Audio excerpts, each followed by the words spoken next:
We saw Yorgos out there, taped right knee. What is his availability for Saturday? Yeah, I think he's going to be available. Yeah, To start or just to be we'll see. available? We'll see. Okay, and Jonde? Sean the same. I think today he trained as well. I don't know if you saw that, but yeah, Yeah. he trained, and yeah, I think both will be available. Okay. That's the expectation, but we'll see tomorrow, of course. Again. Is it just is that the same for Gigi? Yeah, yeah, yeah. Okay. I expect yes. Okay. It's just we always have to see after they're back how they respond Right. tomorrow, how they're feeling, and we make a good decision. But my expectation is both will be available. Yes. And after you watch film of the Philadelphia match, you got another tough opponent coming up in Cincinnati. What did you learn from that y'all can apply to Cincinnati if you get a lead to try to get those 3 points? Well, we'll talk about that with the players. The alertness that we have to have in certain moments, being switched on in all the moments of the game.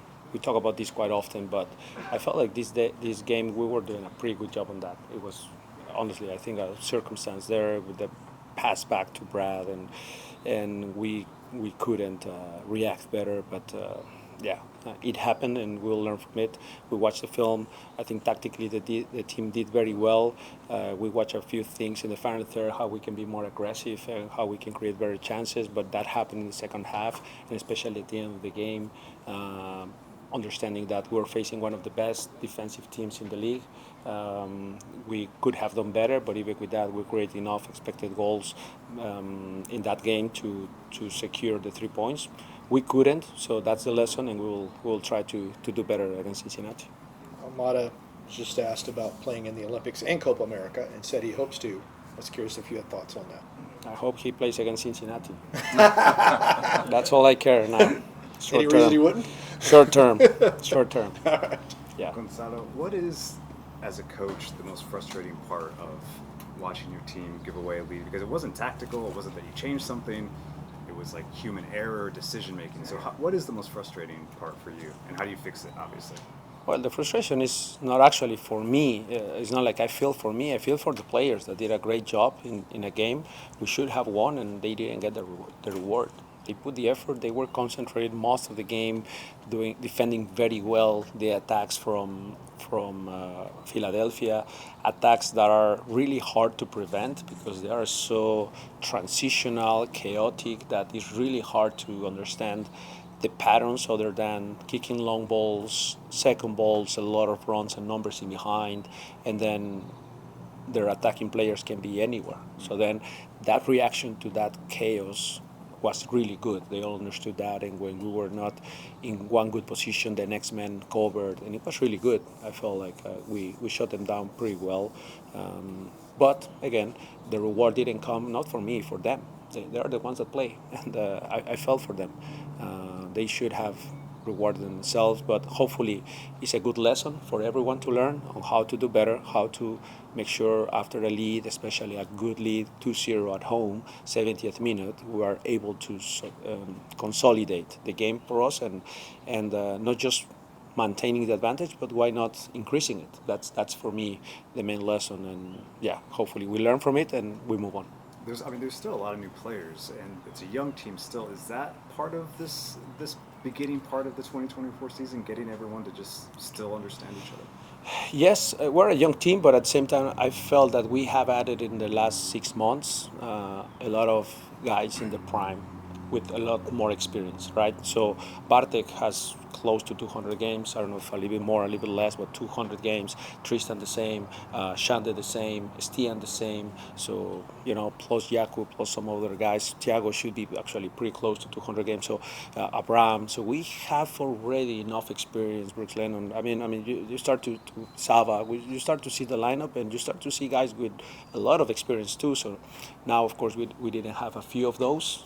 So we went a bit younger, but that shouldn't be an excuse, I think, and eventually young players learn from this type of experiences. So hopefully it's a good lesson for everyone, not just the young, the experienced guys, it's for everyone, and we can do better collectively. Gonzalo, ¿alguna actualización o la actualización acerca de los lesionados? ¿Quiénes están listos, quiénes no? Sí, muy probablemente Shande y Yaku estén disponibles para este partido. ¿Qué esperas del partido del sábado? ¿Un partido difícil, duro, considerando el rival? El año pasado se perdió de local y se empató de visitante. Hoy se espera un partido totalmente diferente. Sí, mira, es muy buena pregunta porque eh, en, en ambos partidos, en los últimos dos partidos contra ellos, en casa y visitante íbamos ganando el partido y dejamos ir esas ventajas. Entonces, justo hablando de lo que pasó en Filadelfia, es muy importante tomar esa lección y aprender a mantener los resultados, porque en los dos partidos creo que fuimos mejores que Cincinnati en los 90 minutos, pero íbamos ganando y dejamos en los últimos minutos del partido en casa dejar ir los 3 puntos y no pudimos ni siquiera rescatar uno en ese partido. Después de visita vamos ganando, creo que el equipo jugando muy bien, y nos hacemos expulsar y perdemos un jugador y viene el empate. Entonces, esas son lecciones, una vez más, que tenemos que aprender, pero es importante empezar jugando bien. Todo empieza de ahí, todo empieza del jugar bien y de empezar ganando los partidos, empezar metiendo el primer gol. Creo que normalmente cuando tú metes el primer gol tienes las probabilidades, los números lo dicen, de sacar los 3 puntos. Y una vez que estemos en ese momento, ahí es donde vendrá la pregunta, ¿aprendimos de las lecciones pasadas o no? Entonces ese partido espero, un partido donde estemos, como se dice en inglés, en el front foot y estemos tomando la iniciativa, el protagonismo del partido. Ojalá que podamos ir ganando el partido y va a ser una muy buena prueba para mi equipo ver si aprendimos la lección o no. Gracias. Gonzalo, I wanted to ask about Noah. What improvements has he made over the last few games from first start to this last game against Philadelphia? I would say it's crazy. I was talking to him about that today, about the first game when he made his debut 6-1 against Columbus, and what was happening through his head and all that, and where is he now? Not just in he's starting or not, that's irrelevant for me. Is where is he as a player? What is his level now? And how much he has improved. So we start to go over a few of those. And for me, a few things, right? Number one, his aggression improved big time. You see how confident he is to go 1v1 against Carranza in the air. The way he covered the spacing behind, his body position, his angle, something that he works with Diego quite often. His angles to make sure he can press or he can cover the back, his awareness of the surroundings, always understanding who's in his back, who's in front of him, where he can jump, where he can stay. So that overall understanding of time and space as a defensive player has been improving. But the other one for me is more technical but positional, is defending the crosses. How he's able to block the crosses and the shots now compared to that game against Columbus, it's something impressive to me. You saw the 2 tackles he did inside the box this game against their attackers against Philadelphia, and it was cutbacks from certain areas that are very dangerous, and he was able to put his foot in front and make the tackle and make the action happen. So I think those little things have been amazing to see the progression, because it's been a long time, it's a year and a couple months since that game, and how much he has improved. So yeah, we're quite happy, but of course, stay grounded, always aware of those things and stay grounded. He's very grounded, so we expect he continues with his development. What's the next step in that development? Probably leadership but I think we're far from that. I think right now I want him to be stable and consistent in that performance. Now for me the focus is to stay grounded, stay focused on all those little details that bring you here to this moment, like in this shape, in this form. And once he has this, I always put this tag of the 100 games. 100 games to be a professional. After 100 games, you're a pro. And he has to find his way, because through those 100 games you have ups and downs, at times more pronounced than others, but we all go through that process. After 100 games you know what to do, and then you can start to be a little bit more vocal, more of a leader, more of a presence in the locker room, more the guy that pick up the guys around him, that you can progress that. So I think he's still in a phase where he has to focus in the process and the development side and continue improving. But as of now, playing just consistent. What did you think of him and Luis as a pairing in this last game? They did great. I mean, both. As much as I'm talking about Noah now, I think you saw also big improvement of Luis this game compared to last. And last year was very good. I think his standard was really good. But in terms of the aggression he showed this game, on and off the ball, he was so aggressive to press in areas that normally he wasn't doing. And not that I want him to be, leaving his space just because I tell him to be. He's intelligent enough to know when he can be aggressive and and when he has to stay. But those moments where he can be aggressive, he was aggressive.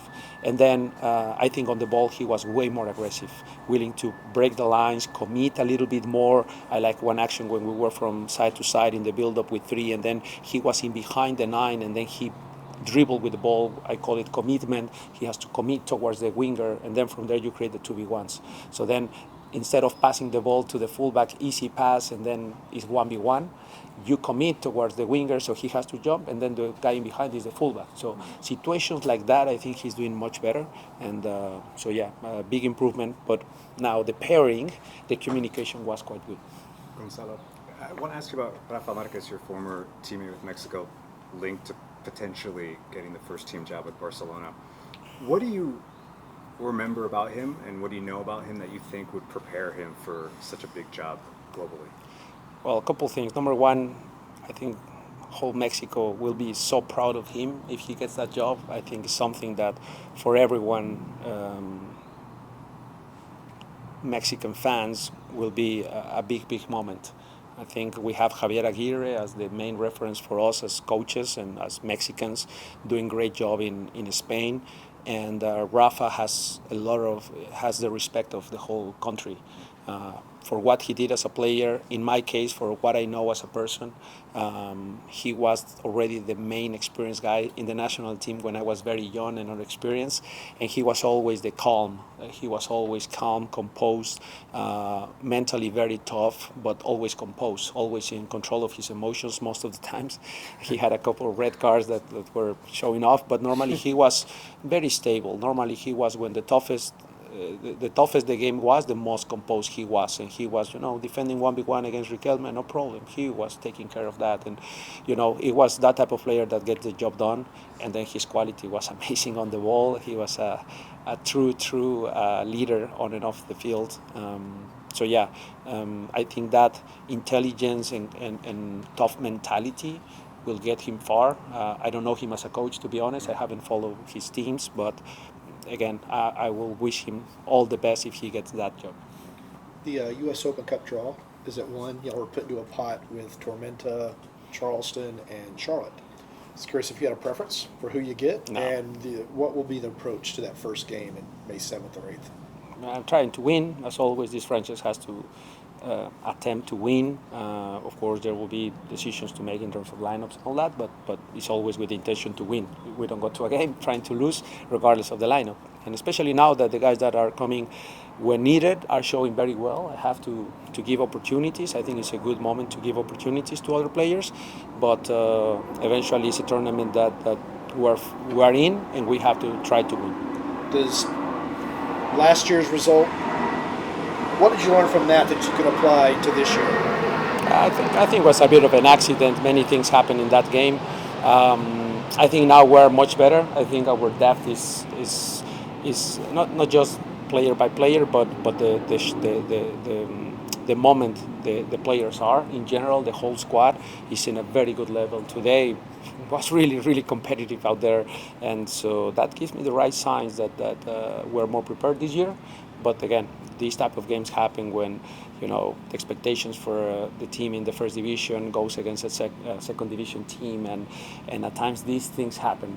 Whether it's you are too confident, extra confident, overconfident, and then you get these surprises. But I hope we learn from that and we can do better.